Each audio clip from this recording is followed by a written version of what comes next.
Since its initial release in 1981, Call of Cthulhu has functioned on a specific design architecture that has remained intact through every subsequent edition. Sandy Peterson called this the onion skin. An address leads to a basement, revealing a name. Each discovery provides coordinates for the next, dictating campaign pacing. Players must resolve outer layers to go deeper. This model perfectly mirrors the 1920s interwar period. The 1920s default relies on slow communication and the time-consuming nature of physical transit. Telegrams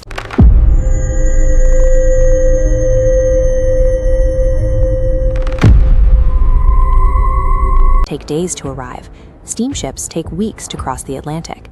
Because traversing the globe is a slow, deliberate process, the Keeper maintains absolute control over the campaign's tempo.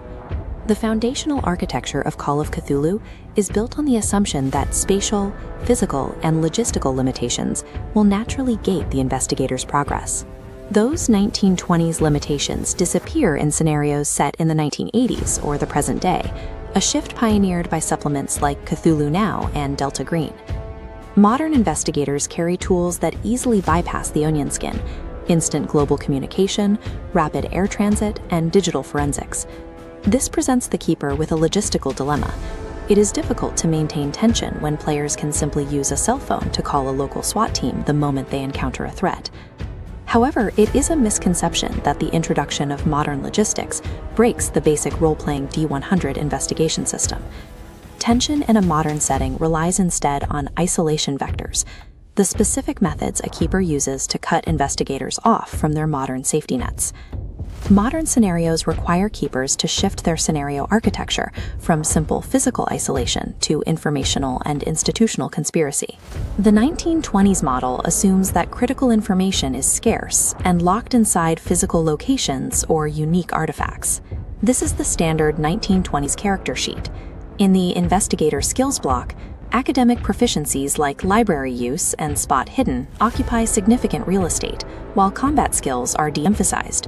Meanwhile, credit rating dictates whether a character can physically access restricted societal structures. The physical distance between a university archive in Arkham and an asylum in Boston acts as a pacing mechanism. The geography of the map regulates the speed of the investigation. This physical player handout represents an aged journal page. In the 1920s framework, this tactile asset is the primary gatekeeper to the mystery.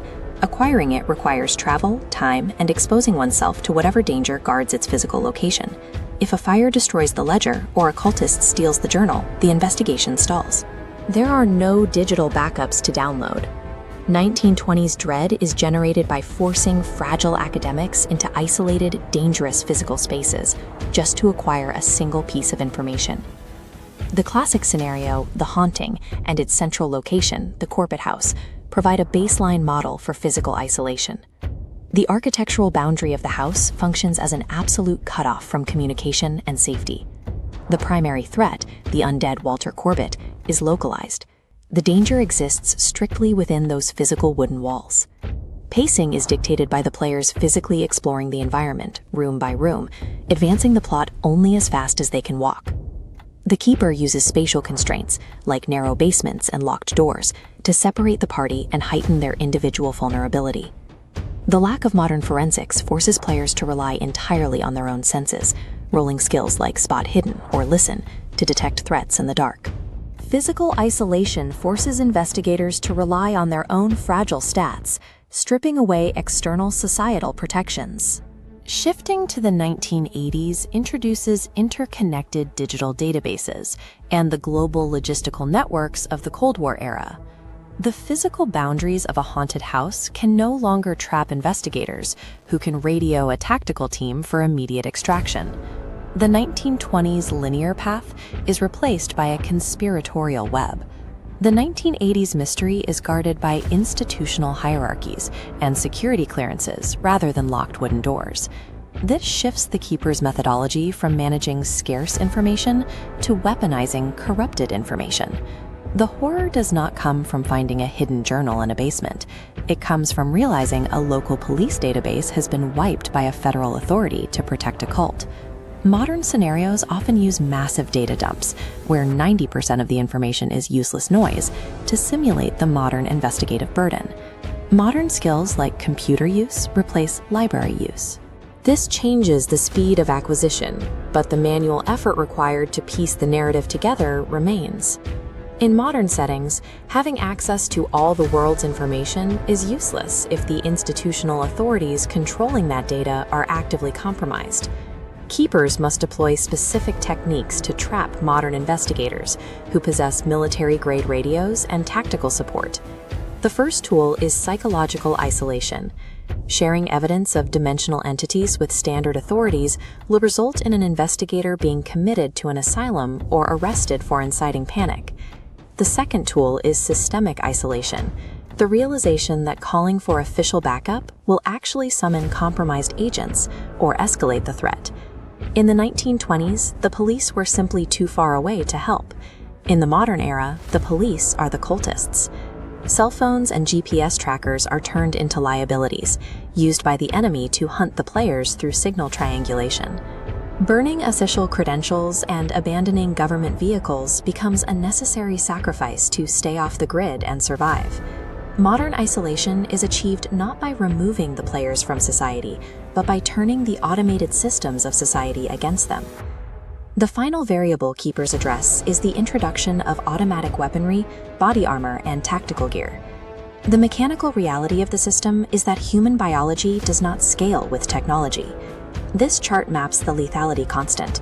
Investigator hit points remain static across eras, while the damage output of Mythos entities forms an exponentially rising curve.